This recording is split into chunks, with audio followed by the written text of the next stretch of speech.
Good morning, everyone. Bonjour, as we say where I come from. Good morning. My name is Mohammed Sultan, and I come to you from the Republic of Guinea in West Africa. And so first of all, thank you for having me, and thank you for hosting us today. So my name is Mohammed Sultan, and I work with the Global Methane Hub. And we are a donor collaborative that is supporting efforts around the world to accelerate commitments and engagements to reduce non-CO2 related emissions, short-lived climate pollutants. Amongst sectors in which we operate is the waste sector, and our work is obviously underpinned by principles of circularity and circular economy. And so it is our pleasure here today to work with TERI and with other institutions to host this panel today entitled No Time to Waste, How Circular Economy Principles Can Address India's Waste-Related Emissions. So thank you so much, and we're really delighted, my colleague and I, Manjyot, to be here. And so I'll just briefly run you through how the next 90 minutes are going to go, and then hand it over to Manjyot to essentially launch the conversation. So we'll have opening remarks and a keynote address by Ms Roopa Mishra, the Joint Secretary and Mission Director at Swachh Bharat Mission.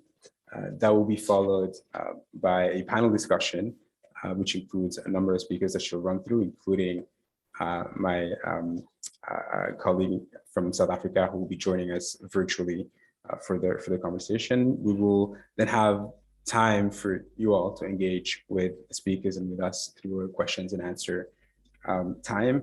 And then we will close with concluding remarks by Mr. Sunil Pandey, Senior Fellow and Director, Environment and Waste Management at TERI. So without any further ado, allow me to ask my colleague Manjyot, who leads our Asia work at the Hub, to step up. Thank you so much, and wish all of you a wonderful conversation in the next 90 minutes.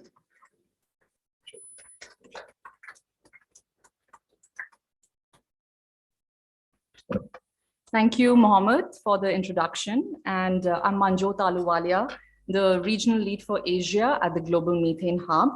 It's an honor to be here with all of you.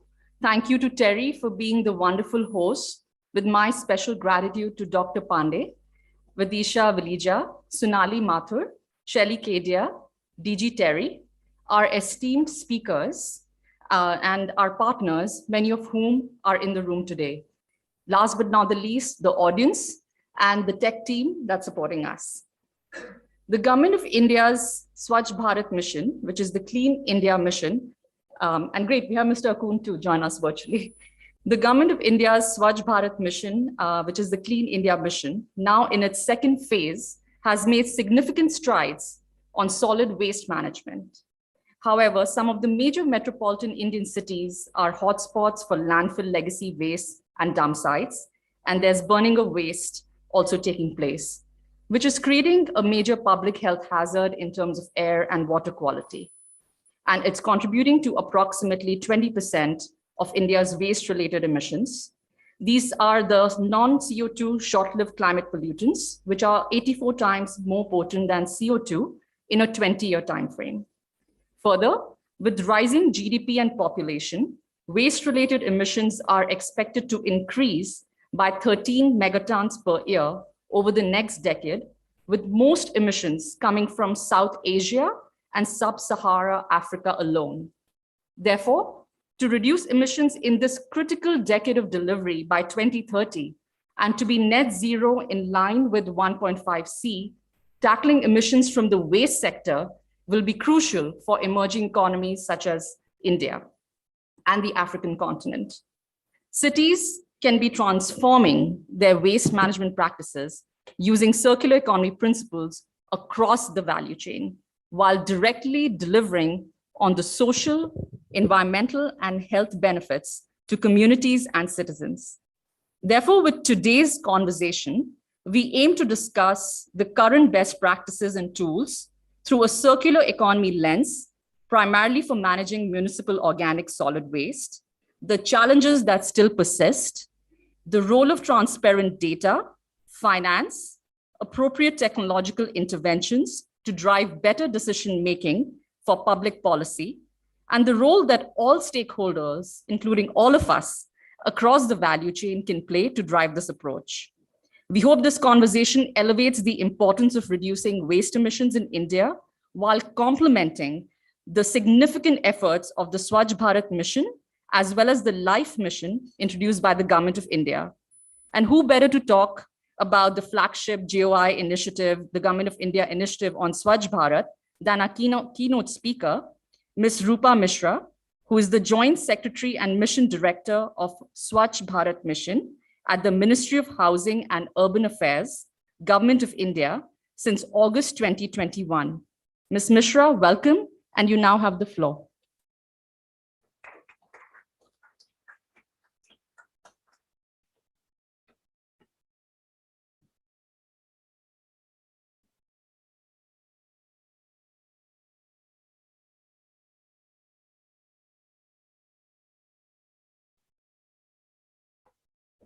Thank you very much.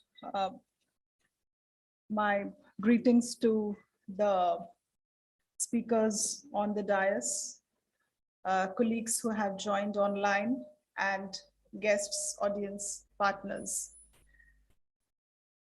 Swachh Bharat Mission, or the Clean India Mission, it's been an incredible journey of 8 years. 2014, the journey started with a narrative which the Honorable Prime Minister gave from the Red Fort, imploring the people of India to join what would thereafter become the world's largest behavior change program towards sanitation, in the sector of sanitation.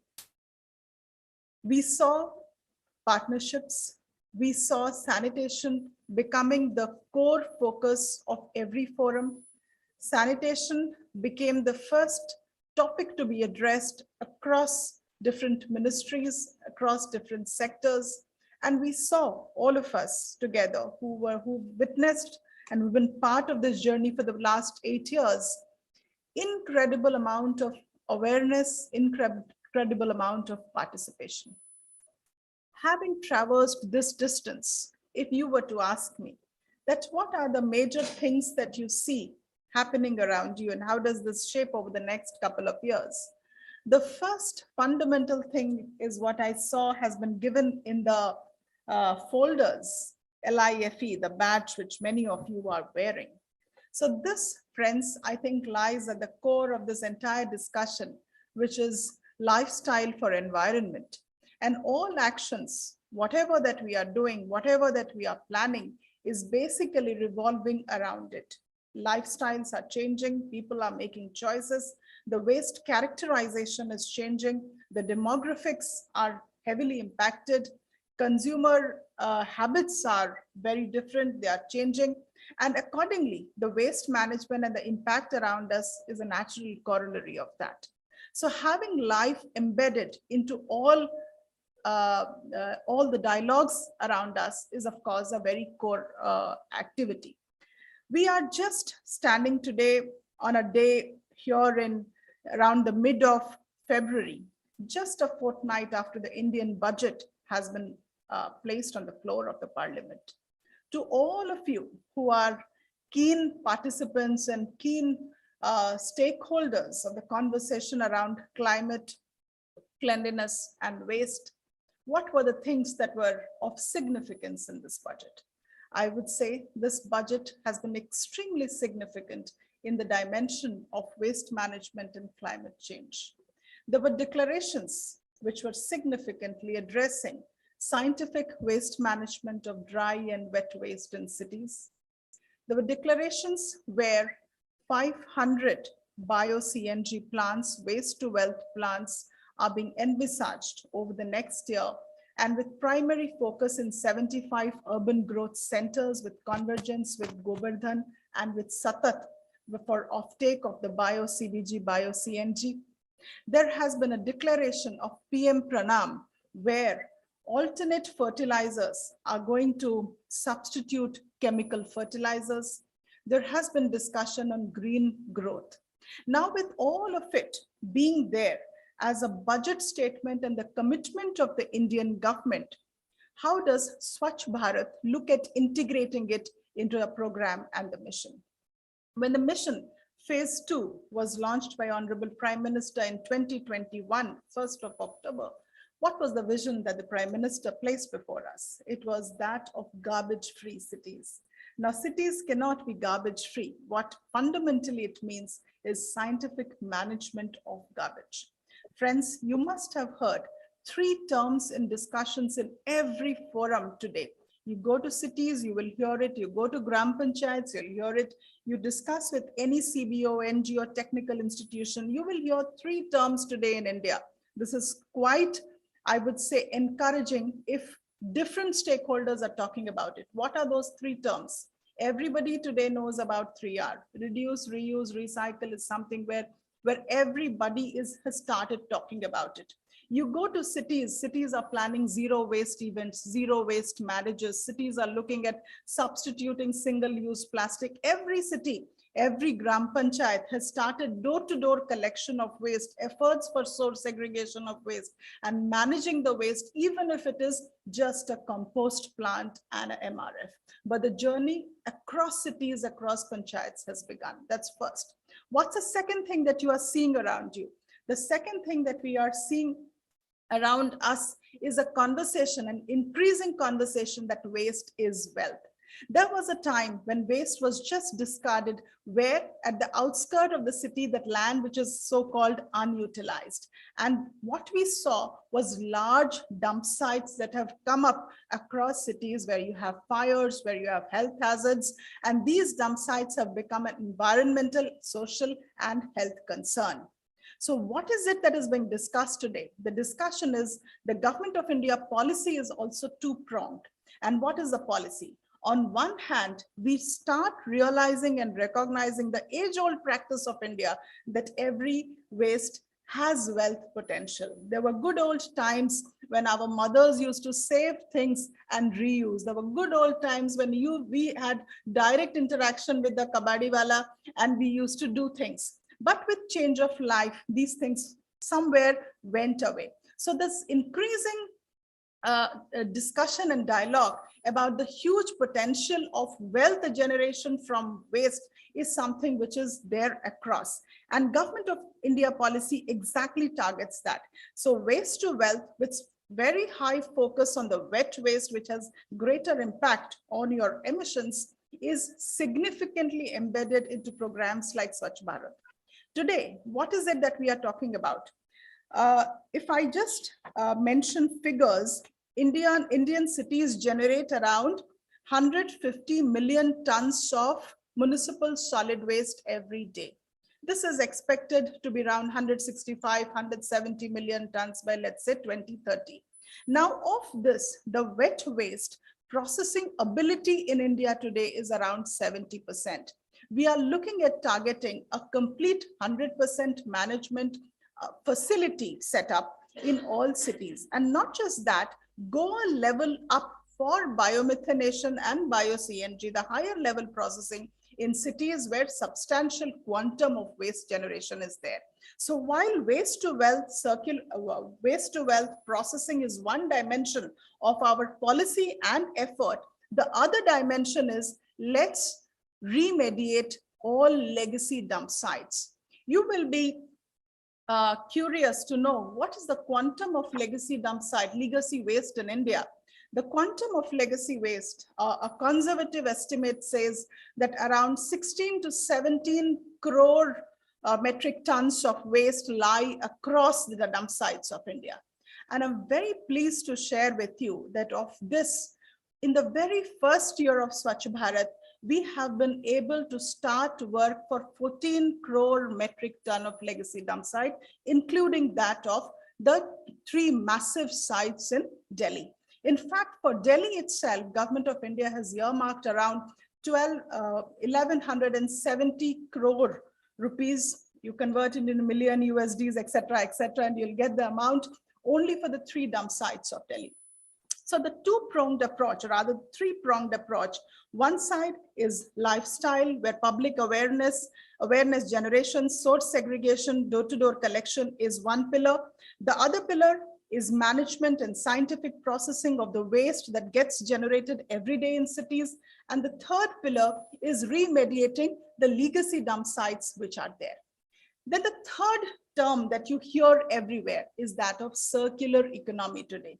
Increasingly, you are hearing this term being used across, and this is a very, very powerful concept. In the state of Chhattisgarh, every city, every gram panchayat, the waste that gets generated is managed by 10,000 women. 10,000 women manage the waste generated from one state of India. You go to Indore, the city that has been adjudged the cleanest city of India for 6 consecutive years.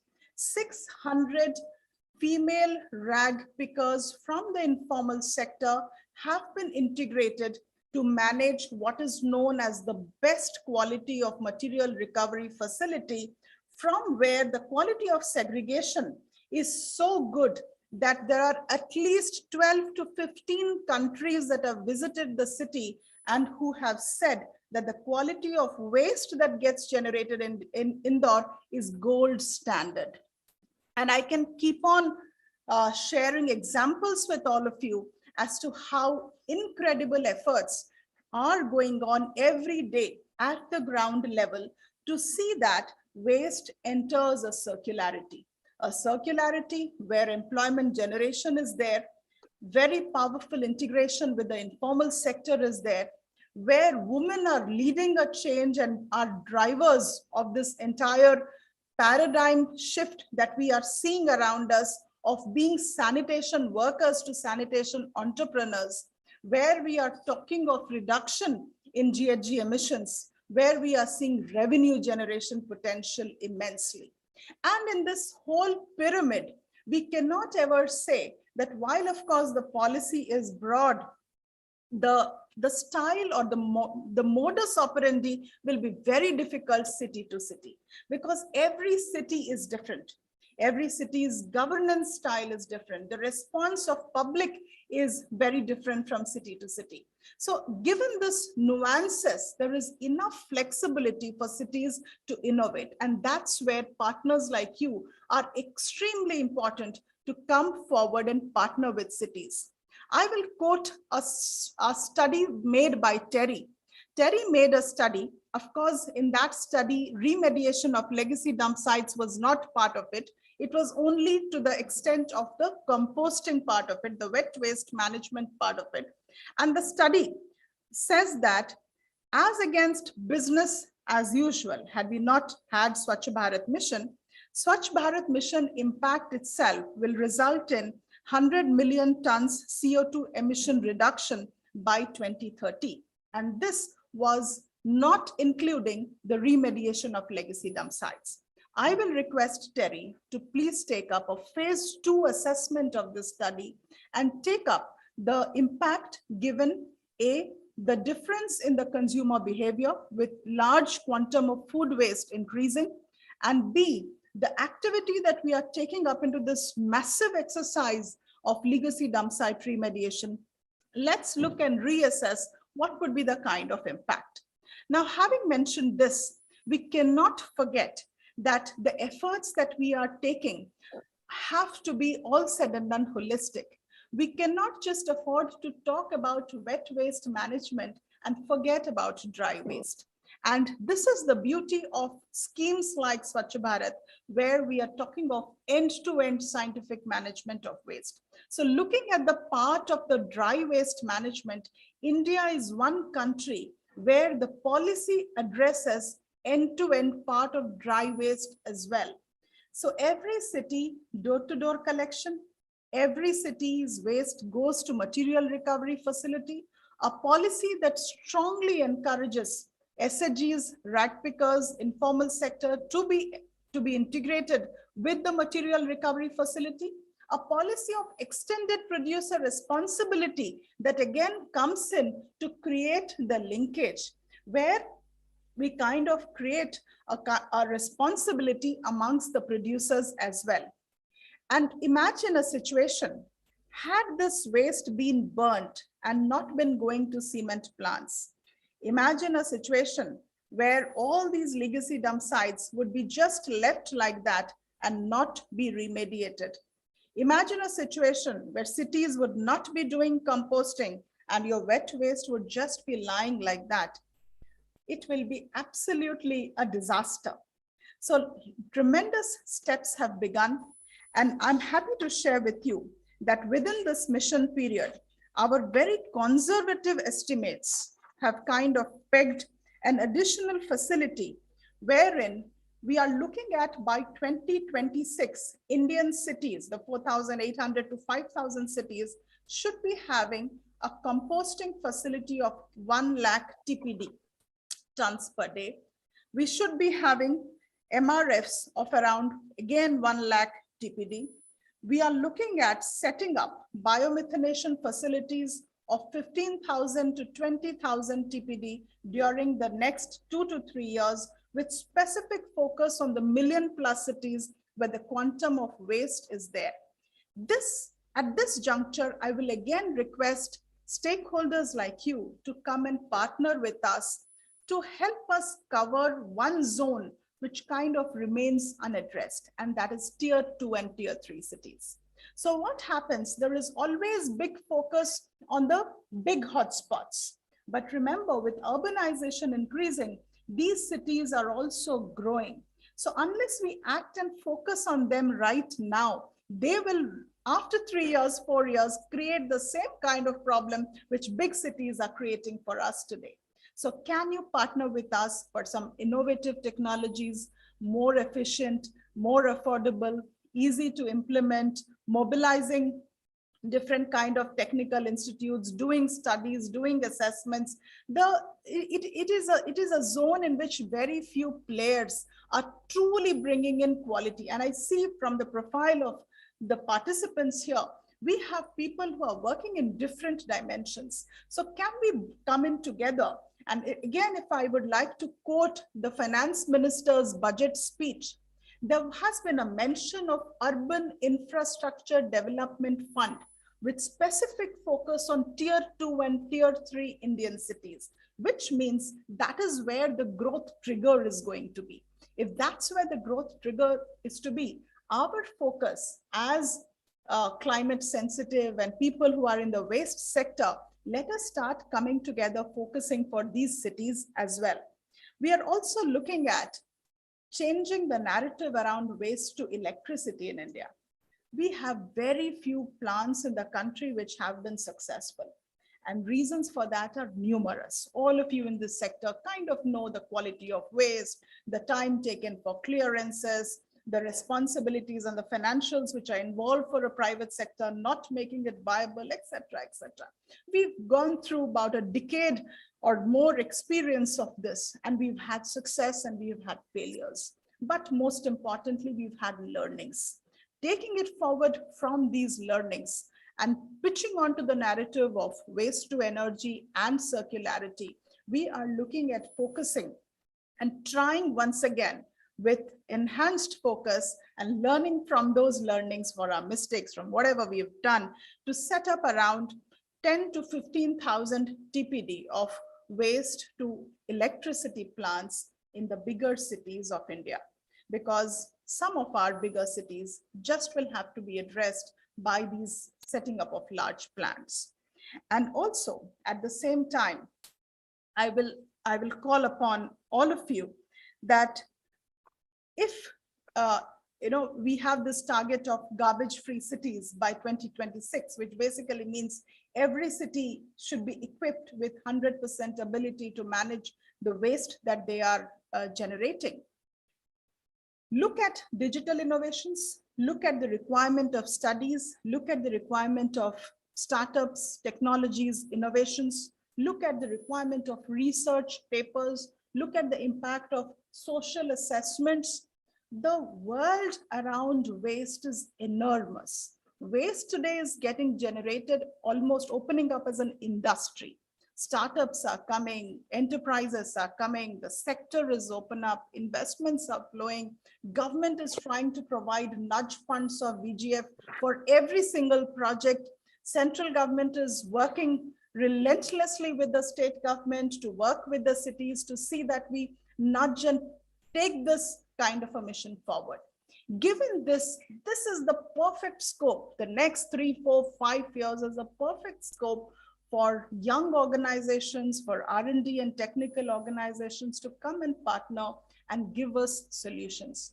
We are talking of Ganga towns, we're talking of altitudes, we're talking of swampy lands, we're talking of geographical barriers, we're talking of narrow cities, we're talking of all kinds of cities. All these cities need different kind of solutions. For example, even though directly not related, I will like to mention one more budget announcement which is concerned to my sector. There was an announcement, there has to be 100% transition from manhole to machine hole by availability of mechanized desludging facility so as to prevent deaths and casualties amongst sanitation workers in urban areas. We are here in 75 years of Indian independence. This, friends, is a challenge for us. This is an open challenge for us where we have to address the safety and welfare of our workers also. So as sum and substances, the policy is there, the hunger and the will and the appetite to move forward in the sector is there. Cities, state governments and Government of India have partnered together relentlessly for the last 8 years and will keep on doing it. And there is enough scope for all of you to come and join hands with us. I welcome each one of you as individuals and organizations. And this is an exciting time to be in this sector, trust me, because it is very, very greenfield. And the world is there in front of you to create, innovate, ideate, and contribute to powerful missions as such. I expect that this day, forums as these will lead to meeting of minds of like-minded people. And I look forward that the sectors which I have kind of just mentioned due to the time that of course is limited are just the tip of the iceberg. The mission is much more, it is much wider, and let us all work together for a garbage-free India. Thank you all of you for inviting me.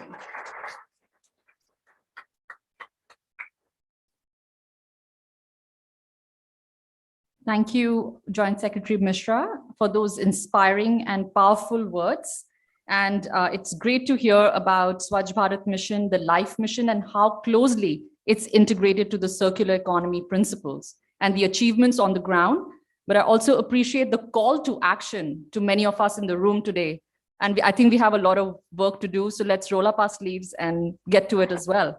I would now like to turn to a deeper dive discussion to our panelists who are here with us. But before I do so, I will quickly introduce them. So first we have Ms. Vandana Rao, who is the Deputy Commissioner of the Municipal Corporation of Delhi. And she is managing the Sardara South Zone, where she's overlooking the solid waste management. And she is an IS officer of the 2015 batch. Welcome, ma'am. Mr. Ishaq Akun, he's joined us virtually. He's the Senior Manager of Climate Change for the city of Ekurhuleni, South Africa. And he has been with the city since 2008. He leads a specialized team to advance bold climate action across the city. And his team developed the city's first greenhouse gas inventory. Welcome and thank you for joining us virtually. Dr. Singh is the Director of Sustainable Landscapes and Restoration Program at WRI India. So Ms. Ruchika Singh brings over 18 years of extensive experience of conducting evidence-based research, program management, assessments, and evaluations related to various aspects of forest, water, tenure, resource rights, landscape management, and governance issues, taking into consideration social inclusion and gender. So a lot of the things that we heard today about social inclusion, Ruchika, we are really glad you're with us. And last but not the least, we have Tom Frankowitz. He's the principal and subject matter expert on waste management at RMI's Climate Aligned Industries Program. Prior to joining RMI, Tom worked with the US Environmental Protection Agency for over 16 years and led the agency's work on waste management and climate change, spearheading technical cooperation with national and municipal governments around the world to mitigate super pollutants from solid waste management, wastewater, and agricultural waste. So this is a prolific panel and I can't wait to get started. So let me just take the table and I will get started with the questions.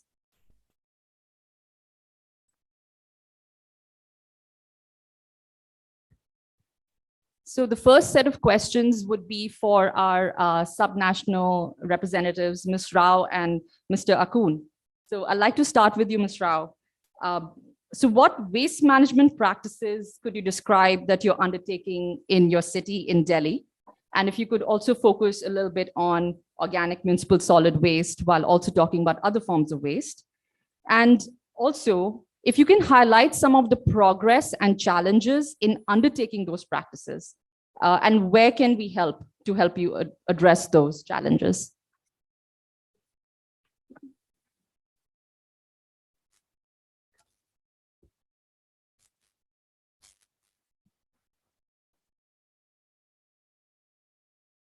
A very warm good afternoon to all the audience members. I thank MacArthur Foundation, Global Methane Hub, and TERI for having me. Thank you to Madam Roopa Mishra for addressing us and enlightening us to the various budget initiatives that Madam has just mentioned. Before diving into the question, I want to put a few facts in front of all of you. Municipal Corporation of Delhi effectively deals with nearly 95% of the population of the NCT Delhi. Rest of the areas are catered to by the Delhi Cantonment Board and the New Delhi Municipal Council. So MCD deals with a large quantum of waste, which is nearly 11,000 metric ton. So that's the quantum of waste that we deal with every day. It's just the municipal solid waste. Apart from that, we have nearly 6,000 tons of construction and demolition waste generated in the city every day. Compared to this kind of waste generation, our processing facilities are being enhanced, but currently we have a waste to energy capacity of nearly 7,000 tons per day. So these waste to energy plants are located in various corners of the city. A few of them have come up very recently, like in Deccan, with a very large capacity of 2,000 tons per day. Apart from these, we have a lot of MRFs, which are located in various parts of the city. These are material recovery facilities with a combined processing capacity of 218 tons per day. Some of these are operated by our waste concessionaires. The waste management, the primary collection till the disposal, the transportation part of it is handled by various waste concessionaires in the zones of the corporation. To just give a background, the NCT Delhi is divided into 12 zones. So each zone have different waste concessionaires dealing with the waste collection and disposal. Apart from these MRFs, we have composting plants of 1 TPD each. There are 20 in numbers. And apart from that, we have decentralized composting facilities also, which dispose close to 600 tons per day. As we talked about earlier, there is a lot of legacy waste, as Madam has also mentioned. The figure in Delhi would be nearly 203 lakh metric ton. So Delhi has 3 major landfill sites. One is in Gazipur, another is in Bhalaswa and Okhla. So these are basically 3 directions. So we have like in each we have 3 dump sites in the city currently. So there's a lot of legacy waste that we are dealing with right now. But we also have an engineered landfill sites coming up, which will eventually, after flattening the present landfill sites, we will move on to that. Apart from that, we have biogas plants currently to the capacity of 100 tons per day, but we are envisaging that we will have a capacity of 600 tons per day in the coming few years for dealing with the waste. So as far as our efforts to reduce the waste are concerned, we are dealing with it from different directions. First is the direction of flattening and remedying the existing landfill sites. So the corporation, the Municipal Corporation of Delhi had recently, this process had been going on for quite some time, but recently a unified contract was awarded to a few agencies which do the biomining process. The biomining process involves sieving and actually segregating the inert and the RDF from the old waste that has accumulated in these landfill sites. So we are expecting that by the end of March 2024, we'll be able to remedy the Ghazipur landfill site, which is the largest landfill site in Delhi. We'll be able to remedy that by end of March 2024. We are further expecting that the landfill sites in Bhalaswa and Okhla, they will be cleared by the end of this year. We are expecting that after biomining of this legacy waste, we'll be able to generate 168 lakh tons of inert, which will be further used in laying of the roads and filling up the low-lying areas. And apart from that, we are expecting that nearly 60 lakhs metric ton of RDF will be generated, which will be then fed into the waste to energy plants and the cement plants that now are rule bound to have their energy generated through RDFs. Apart from this, dealing with the legacy waste, we are also focusing on the community composting so that we can prevent fresh new waste going to the SLF. So in this regard, what we have done in the municipal corporation is our primary collection from the societies, from the bulk waste generators, it is hugely influenced by the informal rack-picker systems. So the waste concessionaires and the Municipal Corporation of Delhi are working very vehemently towards this objective that we will integrate all the informal rack pickers with our system, because these rack pickers provide a service which is different, which is in addition to the waste collection. We cannot eliminate them completely from the waste management chain. So what they do is they do the door-to-door collection from the bulk waste generators. Bulk waste generators, as defined by our Act and rules, are the entities which generate a quantum of waste which is greater than, let's say, the limit is different for different cities. So these bulk waste generators are supposed to dispose their waste on their own. So to give an example, what a bulk waste generator might look like is, let's say, a hotel or a group housing society or a hospital, things like that, restaurants. So these agencies are supposed to dispose their waste themselves.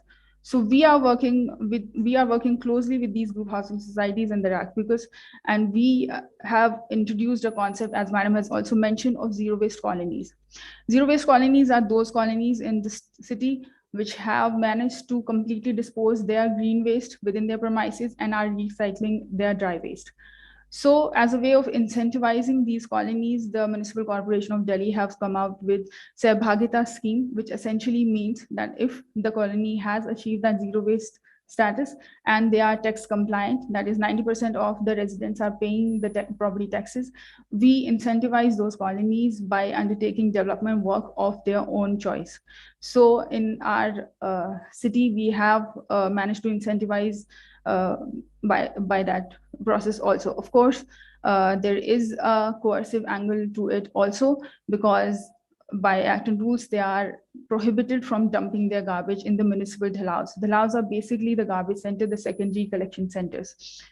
Apart from that, for reducing the menace of single-use plastic, Government of India has time to time increased the limit on the prohibition of the single-use plastic. So currently we are at the 120 micron of the plastic, which cannot be used, which cannot be stocked, which cannot be sold.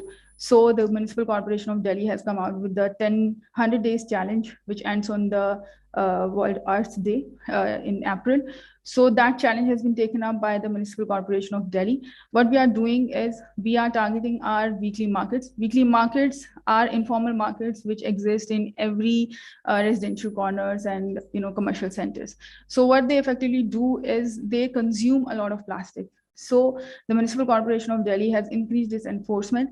Like we are conducting seizures and we are conducting the sensitization also. But apart from that, what we are also doing is we are providing residents of Delhi cloth banks in large numbers, so that not only we are curbing the supply of the single-use plastic, but we are also providing alternatives to the residents.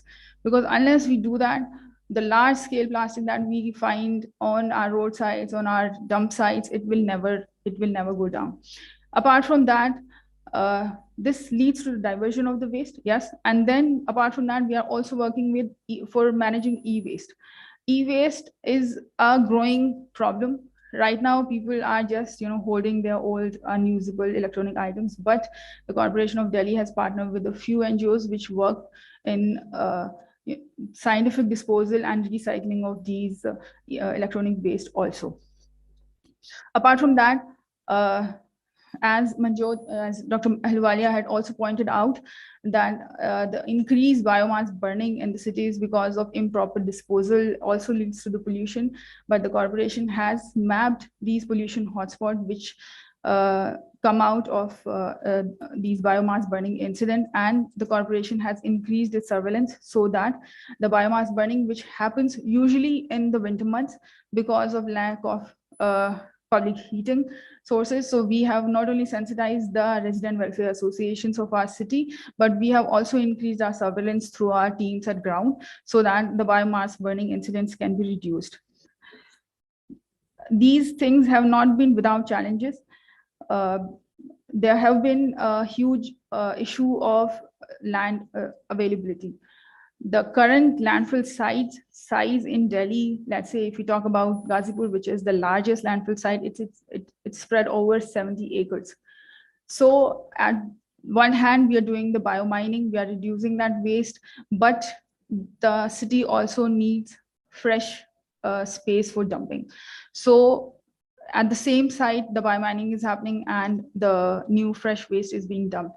So that has affected the speed that we would want for the biomining process. This is one of the key challenging. And the second challenge has been to convince people for waste segregation. Even though we are very positive about the informal sector, but the behavior change has been a big impediment towards this. Apart from that, the amount of C&D waste that we see right now is increasing, and the use that we would want the recycled C&D to be put to use, the uptake has not been very high from the residents. So that is probably because of the taxation also, and probably because of the informal economy of the oven burnt bricks in the country. But yes, the C&D waste has not been able to, we are not able to put down the C&D waste back into the circular economy. With that, I think that's all from my side, Dr. Ahluwalia. Thank you so much, Ms. Rao, for those remarks and the progress. Please, yes, this is interactive. So I'm sorry, I would just like to add a few things. So from what we heard from the Delhi experience, and this would be the experience across most mega metropolis of India, now some very interesting trends are coming up, and I would request people like you to actually study them closely. First, the success of decentralized model or community-based model, wherein people are coming together to ensure that the organic waste generated from the area does not get out of the area. That's first. Second, some very key innovative steps taken by cities that are primarily garden cities like Chandigarh, like NDMC area of Delhi. There are many cities that have very large plantation areas also. So the kind of circularity that they're trying to bring in to manage the wet waste being generated and replacing chemical fertilizers purchase and substituting them back into the circularity cycle is something that could be actually looked closely into. The third innovation that we are seeing in the sector is of convergence. Convergence of two kinds. Convergence of rural and urban beyond boundaries, because as she said, land is a concern. The economies of scale bring in great value. And another kind of convergence at different level is agricultural generated waste, and the municipal wet waste.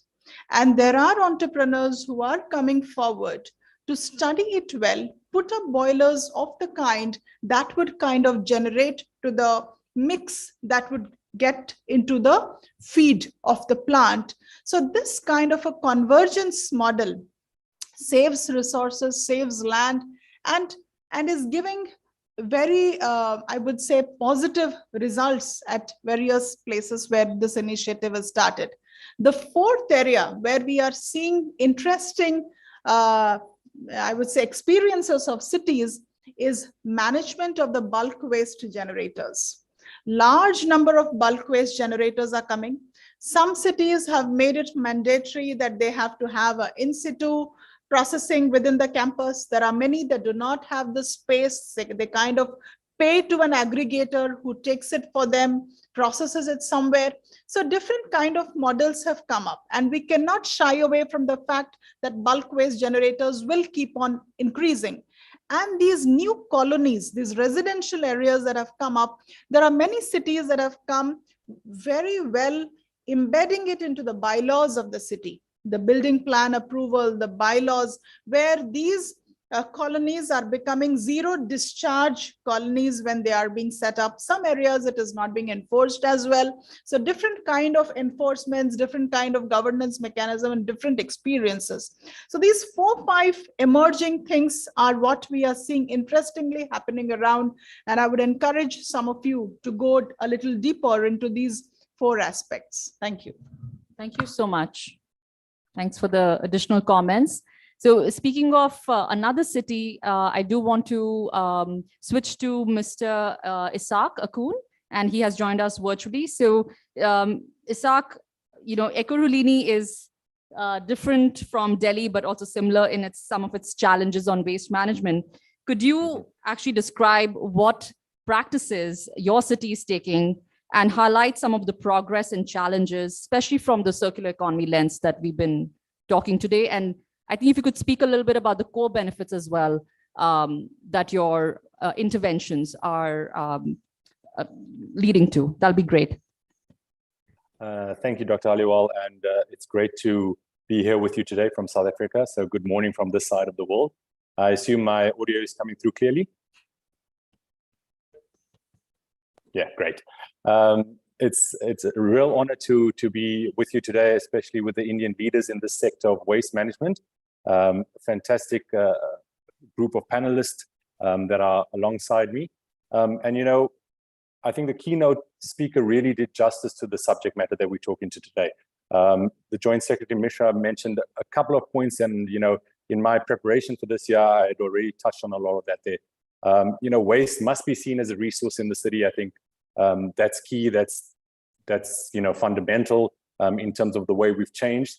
Traditional waste management practices require vast amounts of land, great investment and great financial resources. And then that land becomes sterilized for years and years and years.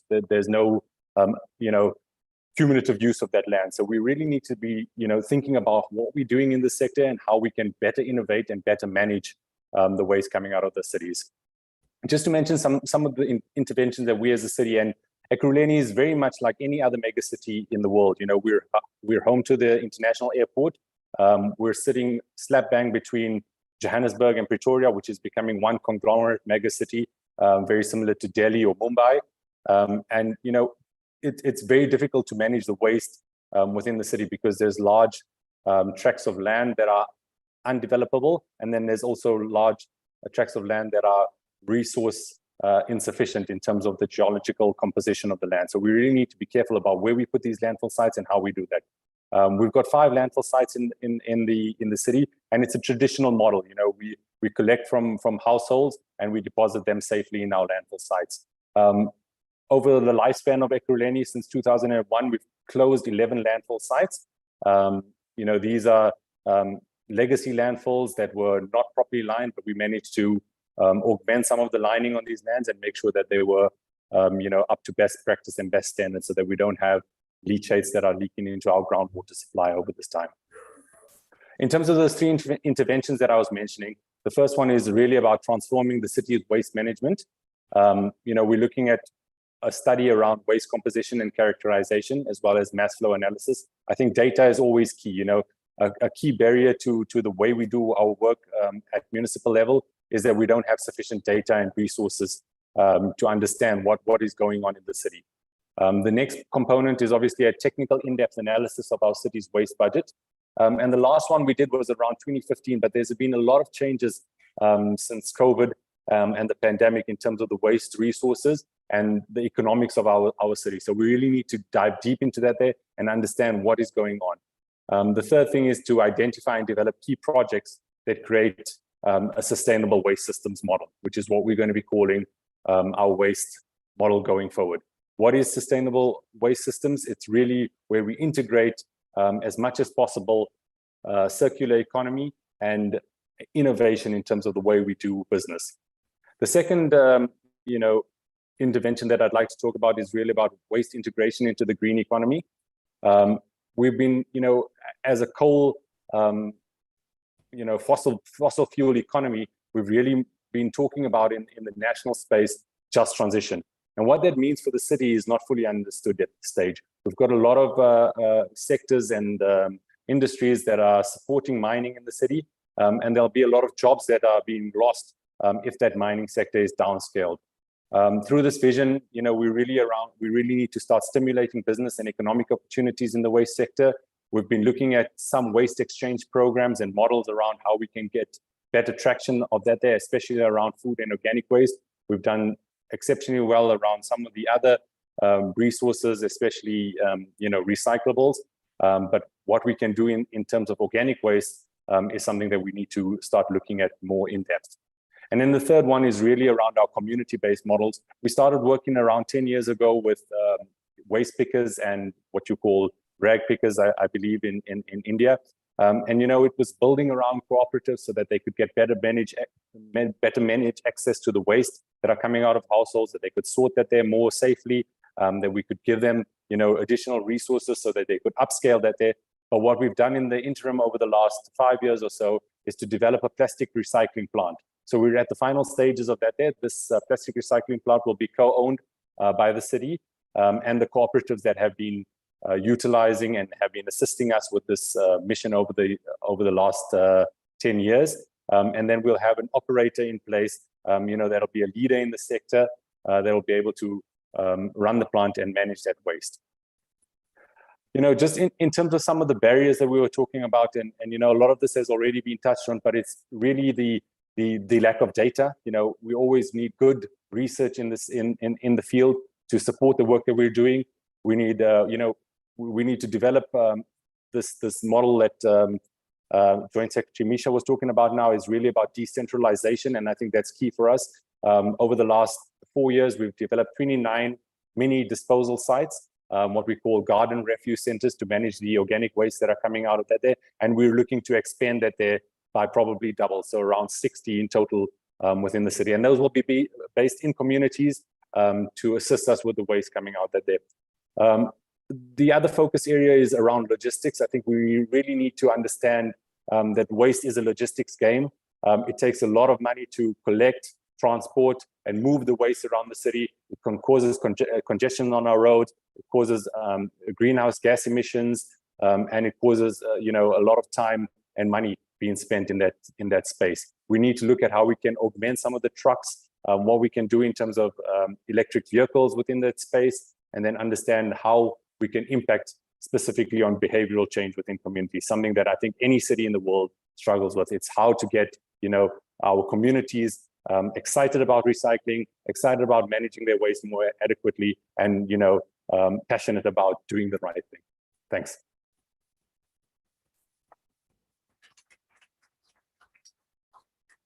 Thank you, Ishaq, for those interventions about the city of Ekurhuleni and how it's managing its waste while delivering on the core benefits. Yes, go ahead, please. So you all are to blame if I'm speaking more, because you are kind of triggering those, nudging me to think a little more into this. So I thank the panelists for excellent points there, and I would just like to place a few things. The panelist mentioned about logistics and waste management. Friends, This is truly, if you can say that there is a subsector within the entire sector, this is a huge subsector. By very conservative estimates, on any average day, every day morning, 250,000 vehicles ply transporting municipal waste in India. 250,000. And here, again, I would nudge a few of you to take up the excellent case of Indian smart cities, where integrated command control centers have stepped in to use the command control center services for vehicular movement to increase efficiency. I was mentioning about the city of Indore. Every route, which vehicle to stop where, for how many stops, for how many minutes, any backlog, not touching a point, leaving a point, every single thing is monitored by a live command control center. And during COVID, this was of exceptional help because extremely sensitive material had to be also transported.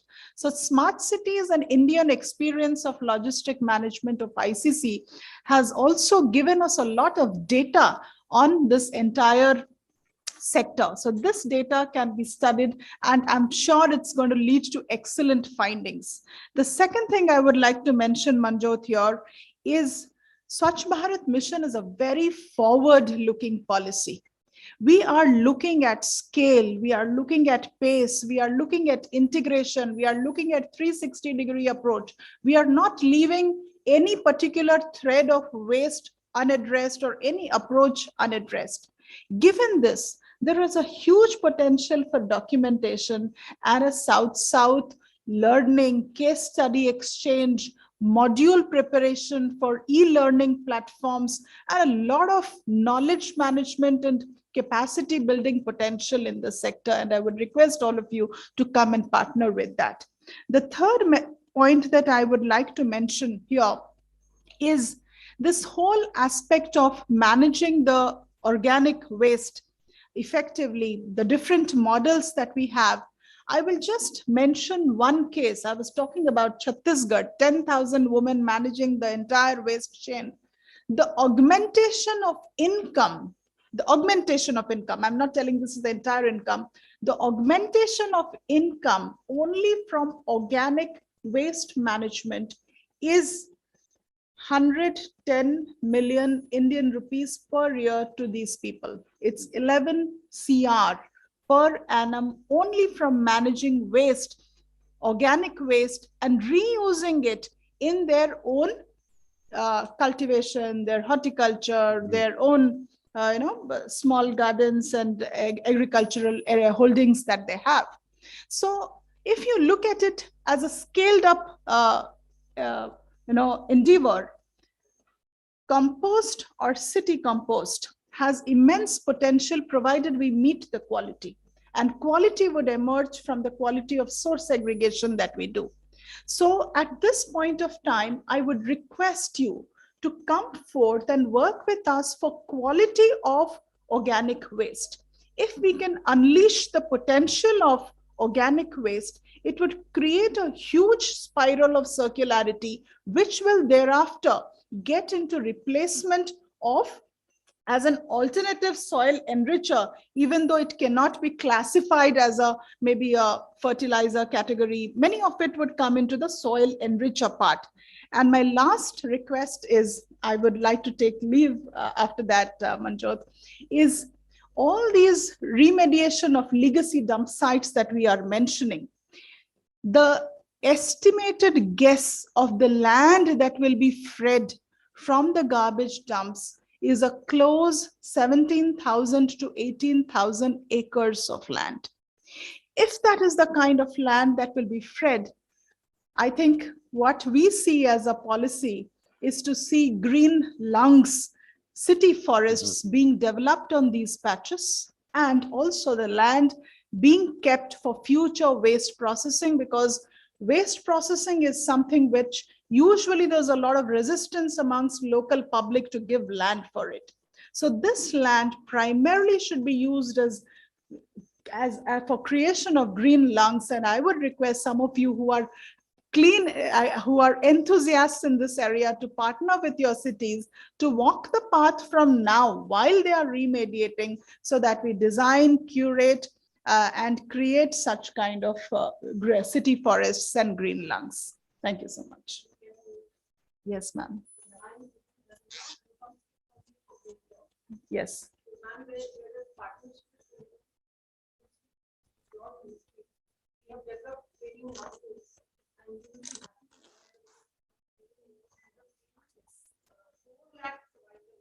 Yes. I'm aware. Is a small number.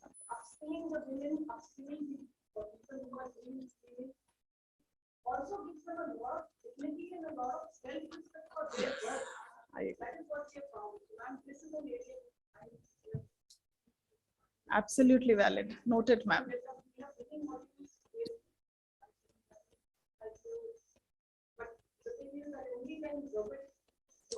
Yes. Yes. Yes. Noted. Thank you. Very quick, because we have to move on to the next speaker.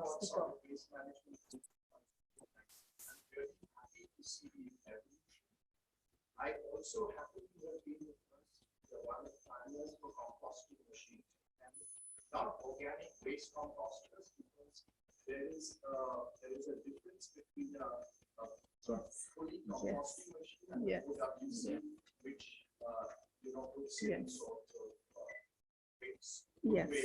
Yes. Yes.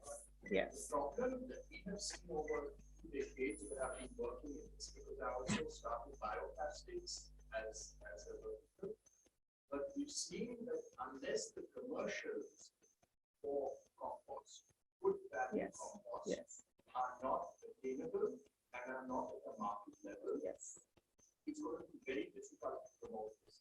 We went to the Ministry of Fertilizers to say that so I was working with biochar as well. Biochar as well as organic waste compost, and to be blended with them. And they said, sorry, it's not going to be a possibility. So what's key to this whole thing, the movement aiming momentum, will be actually to see that you can get your commercials to encourage. So eventually everything is driven economically. Absolutely. Absolutely. That's the benchmark. Absolutely. Why not? I'll take it.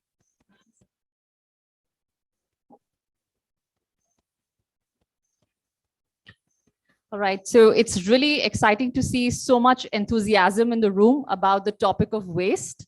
And I would like to quickly move on to the next two speakers. We will have time for Q&A, and you can then pose your questions to them.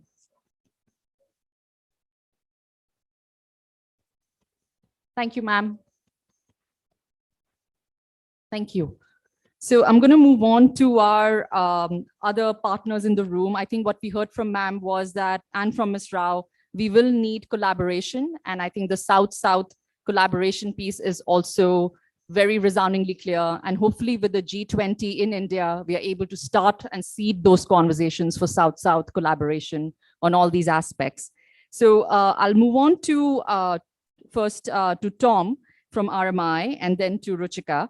If both of you can describe, based on your experience and the discussion we've had in the room today, what are some of the best in-class tools that your organizations are looking at, and the technical solutions that policymakers at the local and the subnational level that can adopt, and as well as the role of other stakeholders through the value chain to manage waste, and what are some of the gaps and what is needed to fill those gaps? So sorry, it's a big question, but if you could keep your remarks to maybe, 5 minutes per person, or actually 3 to 5 minutes per person, so that we can move on to Q&A, because I think the audience is very keen to have an interaction. All right, Tom, over to you. Happy to. Thank you, Manjyot. So in terms of the role our organizations played, the other one? Perfect. Yeah, no, that's good. No. they've got it. So in terms of the role our organizations played, this summer we published a report called The Key Strategies for Mitigating Methane from the Waste Sector. And that defined our approach for improving waste management, reducing emissions, and improving public health in the environment. The basis for the report and the approach that RMI is taking is aligning the waste hierarchy, of which many of you are already familiar with, the emissions hierarchy. As you can see from the slide on the screen behind me, the foundation is still the 3 R's that Joint Secretary Mishra had mentioned, right? Reduce, reuse, and recycle. With landfilling and incineration of waste being the least preferred, but still the best option for ultimate disposal of stabilized waste. The inverted pyramid next to it highlights the benefits at each stage, such as reduced energy intensity, improved air quality, and avoided emissions from diverted organics from the waste stream. So there are opportunities for avoiding emissions at each stage of waste management, but it's still preferred to divert the organics from the landfill to avoid the methane, instead of trying to capture the landfill gas after you're already generating it. Likewise, it's also preferable to avoid food loss and waste in the first place, prioritizing that food goes towards feeding families and livestock rather than composting it after it's already been wasted.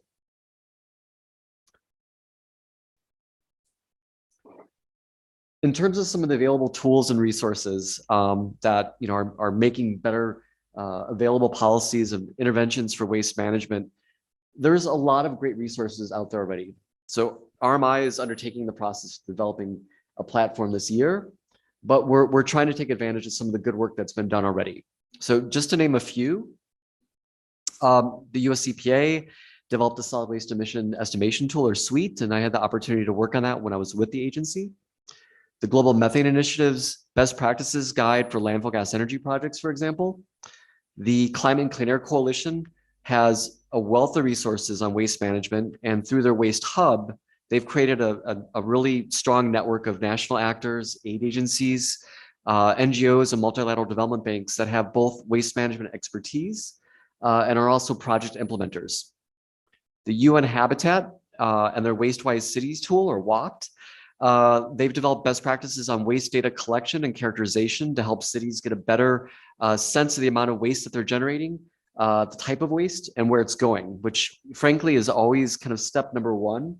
But oftentimes when we've gone into a work with the city, they might have a project in mind already or have identified the problem, but actually don't have a sense of how much waste they have and how it's being collected and where it's going. The greater problem that we see is really access to this information with respect to having a clear sense of source apportionment of emissions and a universal playbook or pathway to reducing those emissions through improved waste management. To date, waste projects are often carried out by a web of multilateral development banks, aid agencies, NGOs that are working at the national or subnational level. Oftentimes there are multiple groups working in one place together or even at odds with each other sometimes. So through the Waste Methane Assessment Platform, or Waste Map, funded by the Global Methane Hub, we're developing an open access platform that will provide decision makers with global information on the waste sector to determine where to best target interventions, a strategic playbook, a decision support tool, and case studies developed both by RMI as well as our partners at TERI, the Clean Air Task Force, the Climate and Clean Air Coalition, the Global Methane Initiative, for example, to help adopt best options for waste management improvements.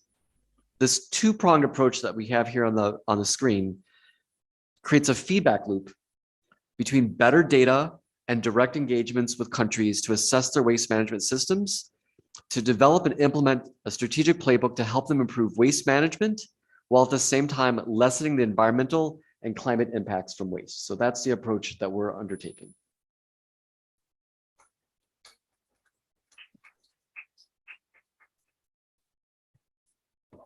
Thanks for inviting us first. And so I'll try to stick to 3 to 5 minutes. This is working. Okay. So at WRI India, our, I'm going to talk about food waste, but also food loss. So, zoom out a bit because, if we look at generally, the issue around reducing food loss and waste is, I'm from a climate perspective, but also from a livelihood and nutritional perspective has huge implication, but systematically in the Indian context has not got as much attention as it should. But I think at the subnational level, it was really nice to hear, what Delhi government is doing. I think as part of the Swachh Bharat Abhiyan, at least on the waste side, what's happening, but zoom out a bit also, because we heard Joint Secretary Mishra talk about agriculture waste, but what happens across the supply chain becomes important. Why is that important? Just in terms of numbers, maybe first, when we talk about food loss, and this is from the recent study which NAPCONS came out, last year, almost 18.5 billion, US dollars annually from 54 crops is the estimation of food losses. If we look at food waste, the GHG emissions go up to 51.36 million tons CO2 equivalent annually. I mean, similar are the numbers for food loss. So essentially, it's a huge problem from a climate perspective.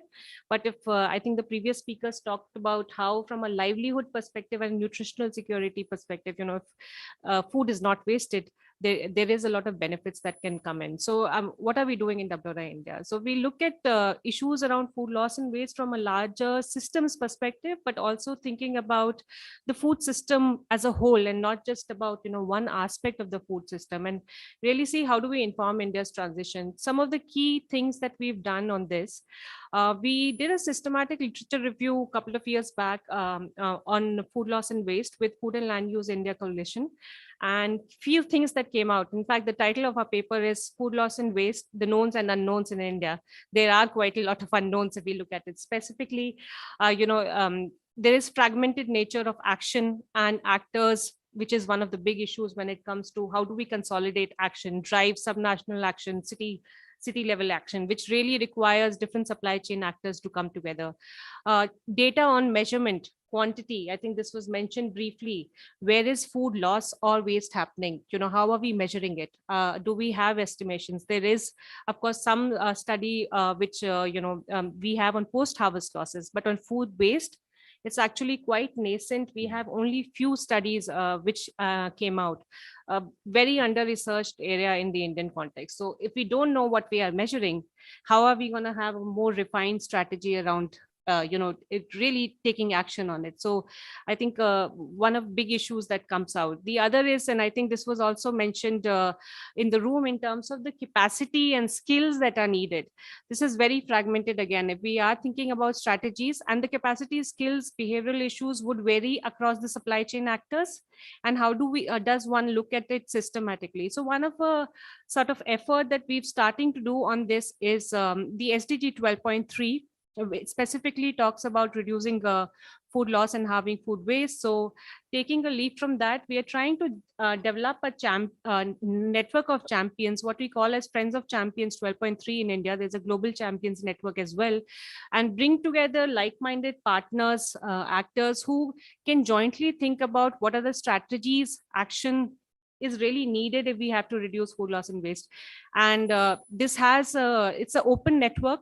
The idea is jointly co-create issues. And to give you an example, what kind of people we have, startups who've been with I think someone in the room mentioned earlier about startup innovation, because of which change can happen. And it's true.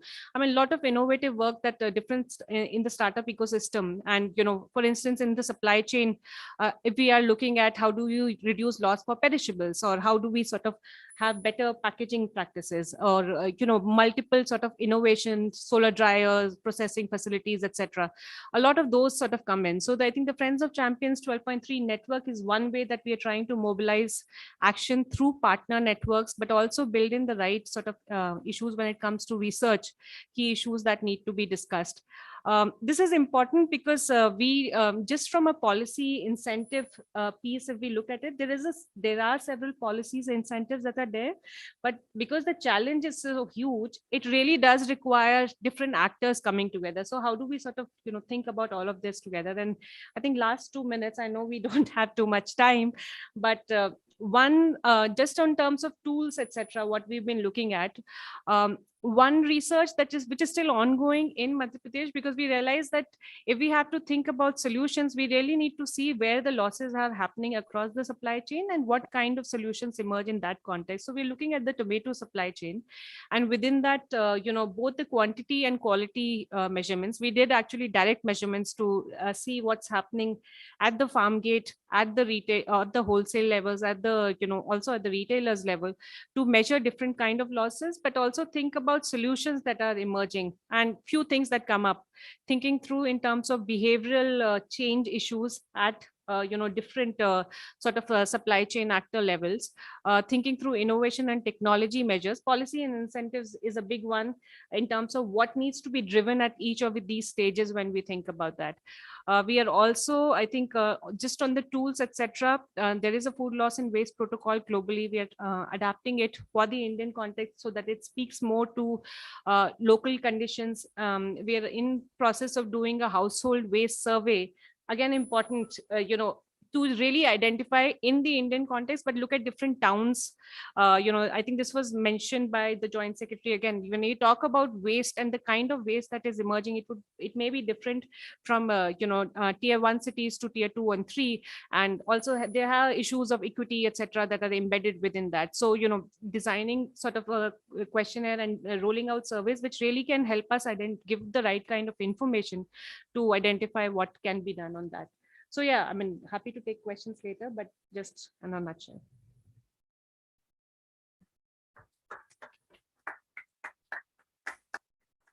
Thank you so much for such a great panel. And I know the audience is eager for questions. I'm also not going to attempt to summarize all the rich discussion that happened. So after Q&A, if we can limit it to maybe 2 questions, and if you can start with your name and your organization, and then we'll end it with Dr. Pandey, who's going to give the conclude remarks. So please stay on, and we'll begin with Q&A.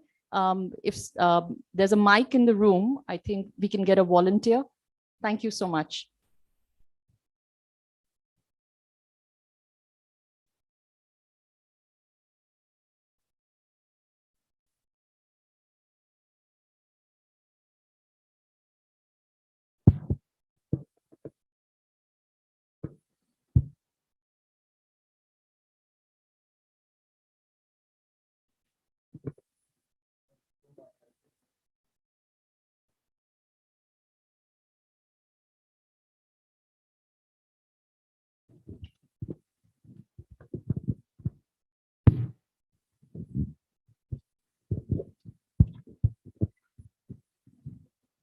I think excellent session. I must congratulate the organizers for this. I'm just making 2 or 3 suggestions, nothing else. First of all, the UN General Assembly in December 22 has decided to celebrate 30th March with effect from 2023, International Year of Zero Waste Cities. So for the first time on 30th March, we'll be celebrating and trying to promote, zero waste cities. Of course, the definition itself of zero waste is quite a question, but yes, in any case, it will be evolving over a period of time. So I would rather urge that TERI took this initiative, and we can certainly perhaps take this initiative forward. I represent presently an organization which is called 3R Waste Foundation. We are based in NCR region, basically. My second point is that Tom made a mention about Waste-Wise Cities program of UN Habitat. I am involved as an advisor for the program, representing, I would say, that the Asian region. And I would like to encourage cities to become members of Waste-Wise Cities program. Presently, there are about 500 members overall globally. And over the last 2-3 years, the program started in 2018. And they are trying to share a lot of best practices among the member countries, number one. Number two, basically, they are trying to build city-to-city cooperation, where some of the better cities are helping out the ones which need help. There are about 10 cities from India which are members, including, let us say, the city of Indore is one of the members. There are 1 or 2 cities from Karnataka which are members, like that. And some of them are working as, city-to-city cooperation in developing and improving the lot on that.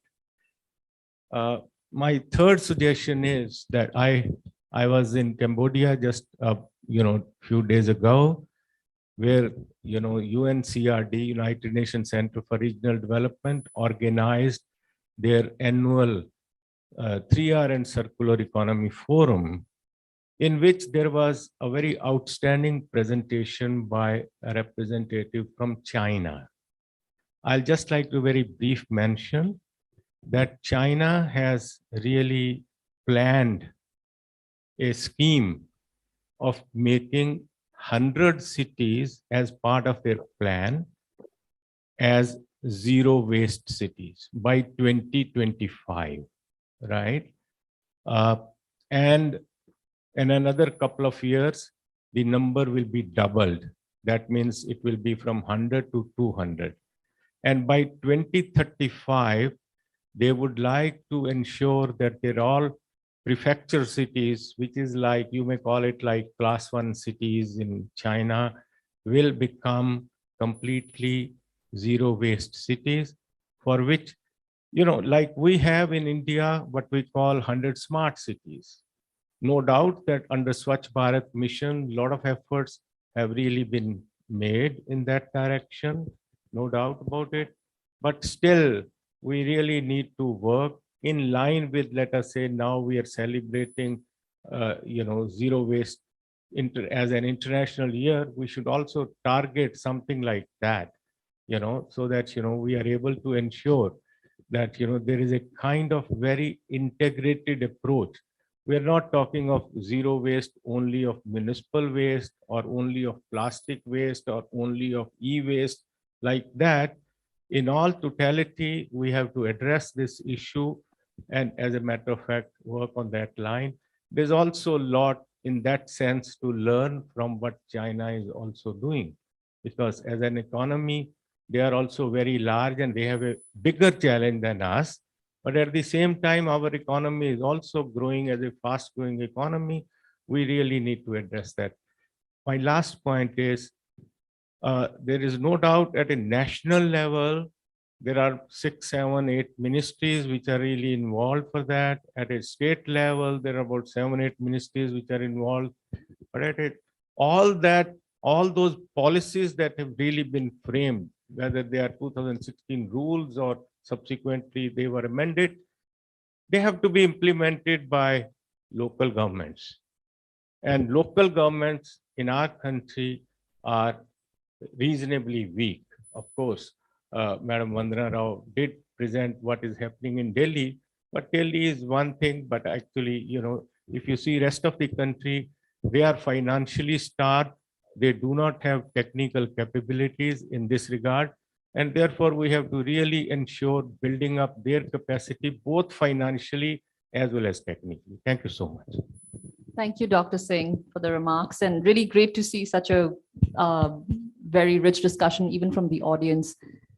Unfortunately, we're out of time, because I do want Dr. Pandey from TERI to come and just tell us a little bit about what he heard, just summarize. And very quickly, for those who don't know Dr. Pandey, he's the Senior Fellow and Director, Environment and Waste Management Division at TERI, and also the Director of Immersion Center for Sustainability and Adjunct Faculty at TERI School of Advanced Studies. Dr. Pandey, please take it away. Yep. Thank you, Manjyot. And so it's my pleasure to basically provide a quick summary, and it won't take, I'll not take more than 2-3 minutes.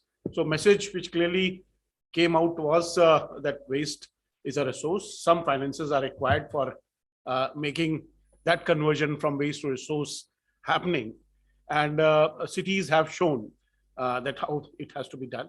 cities in India, cities across the examples from South Africa as well. Other key message was that due to our past heavy dependence on mixed waste disposal on with a centralized disposal facilities, there's a lot of land value locked under these waste disposal sites and waste processing site. And the bio-mining or landfill mining, which is currently happening, is an effort towards releasing or freeing these land spaces. There was also a suggestion from Joint Secretary that when we redevelop these land spaces, if we can develop them as a green lungs for the cities, because a lot of cities also parallelly suffer from air pollution problem. So that would also help addressing that. There was a lot of initiatives mentioned by Ms. Rao and also from South Africa, how they are trying to improve waste management on ground and how they're looking at adopting more and more decentralized solutions. And also a good example while summarizing the presentation from panelists that if wet and dry waste in the cities can be managed together at properly designed material recovery facilities, the livelihood option for the kind of self-help groups which are currently, interestingly women-led in a lot of cities, their livelihood options also can be, and livelihood can be enhanced and addressed. Tom presented about waste assessment need for data generation, relevant representative data generation, and also to interesting alignment of waste hierarchy with the emission hierarchy, and how waste hierarchy, adopting different steps in waste hierarchy, emission savings can be achieved. Interestingly, this was also pointed out by our panelists from South Africa, and one also needs to basically, there was a clear indication that some of these cities would also need to look at reviving some of the learnings which they have from the different technologies which we have practiced in past, and how that learning can be used, and good practices from one city to can be used as a South-South learning, not only as learning from developed economies, but as a South-South learning and enhancing that cooperation, because we face similar challenges in terms of finances, in terms of resources, in terms of waste generation, and how that can result in improvement of waste. The Joint Secretary has also given some assignments for us to look at in future. We'll certainly look at those in future as well. So thank you very much for sparing time to be in the session. And also I'll invite Mohammed for proposing vote of thanks. Thank you.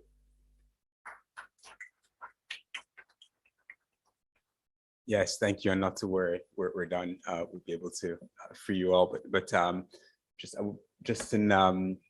wanted to thank a few people, thank and recognize the colleagues and friends at MacArthur Foundation and Oak Foundation who are also in the room, who are instrumental partners of ours for this global work, but also specifically for the attempts that we're making in supporting here in India.